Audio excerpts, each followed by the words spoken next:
Magandang hapon! Kumusta po? Narito po ulit ang update natin para sa lagay ng ating panahon.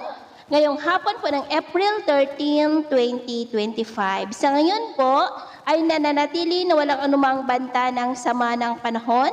Sa loob at labas ng ating area of responsibility, easterlies pa rin ang dominanteng hangin na umiihip po dito sa ating bansa. Mayroon din pong frontal system na nandyan po ngayon sa northeast ng Cagayan at mayroong mahinang daloy ng hanging amihan o yung tinatawag po natin na northeasterly surface wind flow pero dyan lamang po sa may extreme northern Luzon.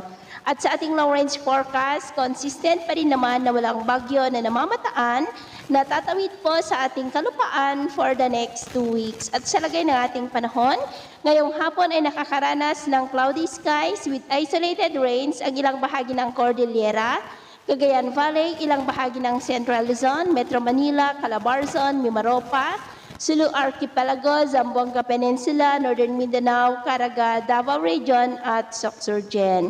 At mamayang gabi may tsansa pa rin ng mga pag-uulan sa ilang bahagi ng Isabela, Mountain Province, Quirino, Nueva Vizcaya, Aurora, ilang bahagi ng Central Luzon, Metro Manila, Calabarzon, Sulu Archipelago, Zamboanga Peninsula, Northern Mindanao at ilang bahagi ng Sorsogon. Epekto po iyan ng mga localized thunderstorm, kaya mag-ingat pa rin po tayo.